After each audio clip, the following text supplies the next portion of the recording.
Welcome back, guys. Here's another Shot-Struction of this monster lime green chandelle. This sucker's probably about 60 yards or so, and it's got a ton of speed. I'm just going to kind of walk you through my plan on how I try to consistently break these sort of shots. All right, so as we begin, this shot right here, I'm going to say, on a scale of 1 to 10 speed, let's call him like a 5 or something like that. It's all hypothetical numbers. You can call him whatever you want, but just for communication, let's call him a 5. The reason that it's important to identify that speed is because I need you to actually see and realize the difference in what the barrel speed is in conjunction to the speed of the target.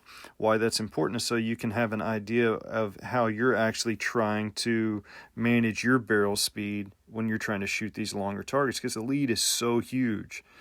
All right, now if he's a 5, notice that right about here where I kind of get connected to the clay, how from that point on I just start slowly inching away. So if he's a 5, it kind of looks like my barrel speed is about a 6 or so. And it actually kind of goes from like a 6 to a 6.5 there towards the end of it. But now if that target speed is a 5 and my barrel speed is a 7 or an 8, that's when we just start, terminology-wise saying we're just throwing the barrel out too far ahead. Then it becomes a timing game on when do we actually touch the shot off. Okay, secondly, let's see about right here. So I'll back up one frame and we'll try to put the ruler on here and see, all right, what is the actual space that we're going to be pulling out to. And let's just say that line right there is, I don't know, let's call it 10 feet. All right. Right here, I'm actually connecting with that bird on about this line.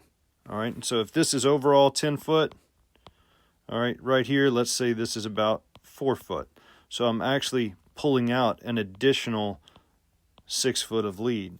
The speed that I advance that six foot, if the target speed is a 5, barrel speed is, ideally should be, a 6, a 5.5, a 6, but definitely not, something in the 7 or 8 range. We definitely don't want that. So what this is more of a target barrel speed ratio. Whenever you have a ratio of the target speed of barrel that's within 1 point, that's where you're going to actually start getting some consistency. Now there's a lot of numbers and just explanation metaphors, but just notice how where that red dot is to how far in front we're creeping slowly ahead of this guy.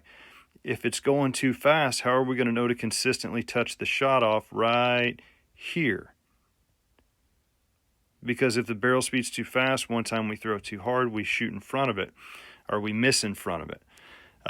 Or the next time we touch it off a little early and we don't get out far enough.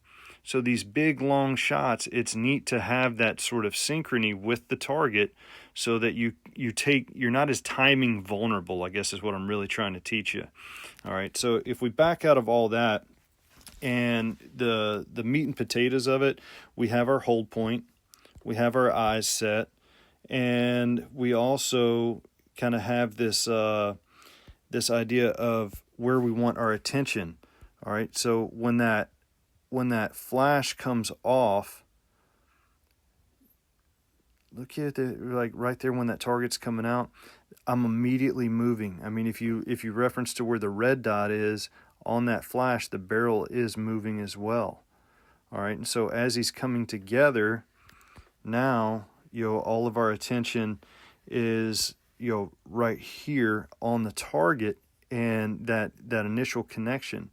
We have that in just a short little moment with the bird that allows everything to kind of synchronize and stabilize so that we can lock our eyes here on the front side of the clay and then begin to advance the barrel over to where it needs to be. Also, reading the line is super critical. These faster chandelles fly a motion like this. Slower chandelles that they will actually be on a line like that. All right, so reading that line to where you know what are they actually doing. What's his line going to be? Those are 3 different examples of a chandelle's line. This one thrown so hard has got a lot of right motion and more right than it does under to hit the shot, especially earlier in his flight. All right, so anyway, hope this helps you kind of wrap your mind around. We can go into so much detail on this particular chandelle. He's far, he's fast. There's a ton of mechanics involved in it, but something that will help your consistency rise is just noticing that target speed to barrel speed ratio. If he's a 5, try to be, have your barrel speed somewhere around a 6 so that you can slowly creep out and creep out and creep out. That way, if you do miss, you've got resonation of like, where did I miss and what do I need to do to attempt hitting the next shot? Is the lead going to be somewhere in the ballpark of 10 foot, 12 foot? If you see lead in feet or if you see lead in inches, either way, you need to have a baseline for correction if something doesn't go as planned. If you miss, where did I shoot? So that I know that, okay, according to that miss let's say hypothetically you shot and it was around 8 foot. Well, how do you know to try the next attempt at 10 foot or how to make that legitimate change?